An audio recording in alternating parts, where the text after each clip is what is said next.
ಸಕ್ಕುಗ್ ಹೇಳ್ತೀನಿ, ನಿಮ್ಮ ಹಬ್ಬದ ಸಂಭ್ರಮ ಈ ಜನ್ಮದಲ್ಲಿ ನಡೆಯಲ್ಲ ಅಂತ.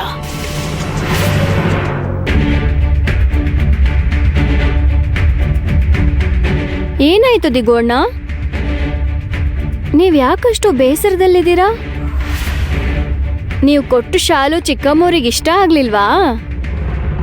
ಅಂಥದ್ದೆಲ್ಲ ಏನೂ ಇಲ್ಲ ಗಂಗಾ. ಹಬ್ಬ ಮುಗಿಯೋದಕ್ಕೂ ಮುಂಚೆನೆ ಊರ್ಗ್ ಹೋಗ್ಬೇಕಾಗಿದೆ.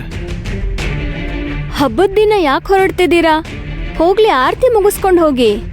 ಆಗಲ್ಲ ಗಂಗಾ, ಅದು ನಮ್ಮಂತ ವ್ಯಾಪಾರಸ್ಥರಿಗೆ ಹಬ್ಬ ಮುಖ್ಯ ಅಲ್ಲ. ಹೊರಡೋದಕ್ಕೂ ಮುಂಚೆ ಚಿಕ್ಕಮ್ಮವ್ರಿಗೊಂದ್ ಮಾತು ಹೇಳ್ಬಿಟ್ಟು ಹೋಗಿ, ಅವರು ತಕ್ಷಣ ನಿಮಗ ಆರತಿ ಮಾಡ್ತಾರೆ. ಹೇಳ್ಬೇಕು ಅನ್ಕೊಂಡೆ, ಆದ್ರೆ ಸಕ್ಕು ಮನೇಲಿಲ್ಲ. ಅವಳೇನೋ ವ್ರತ ಮಾಡ್ತಾ ಇದ್ದಾಳೆ ಅಂತ ಅಮ್ಮ ನನ್ನ ಹತ್ರ ಹೇಳಿದ್ರು. ನಾನೀಗ ಹೋಗ್ಲೇಬೇಕು, ಇಲ್ಲಾಂದ್ರೆ ಅಮ್ಮ ಹೋಗ್ತಾರೆ. ಅದಕ್ಕೆ ನಾನೇ ಹೊರಟಿದ್ದೀನಿ.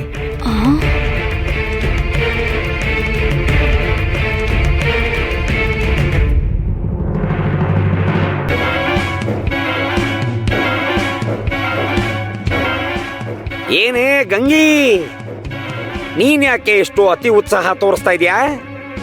ದೊಡ್ಡವ್ರ ವಿಷಯದಲ್ಲಿ ನೀನು ತಲೆ ಹಾಕ್ಬೇಡ. ಅಮ್ಮವ್ರಿಗೆ ಎದುರು ಹೋದ್ರೆ ನಿನ್ ತಲೆ ತುಳಿತಾರೆ. ಪಕ್ಕದೂರಿಗೆ ಹೊರಟಿರೋ ವ್ಯಕ್ತಿನ ಯಾಕೆ ಕೆಣಕ್ತಿದ್ಯಾ? ಅಮ್ಮವ್ರಿಗೆ ವಿಷಯ ಗೊತ್ತಾದ್ರೆ ಆಮೇಲೆ ಅನುಭವಿಸ್ತೀಯ.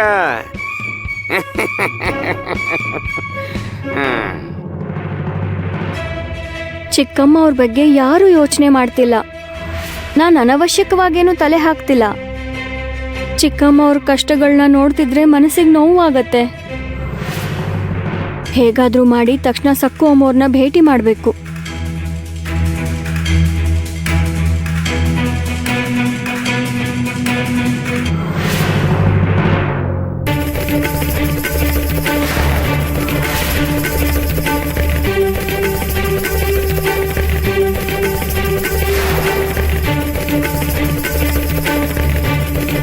ಚಿಕ್ಕಮ್ಮವ್ರೆ, ಹಾ,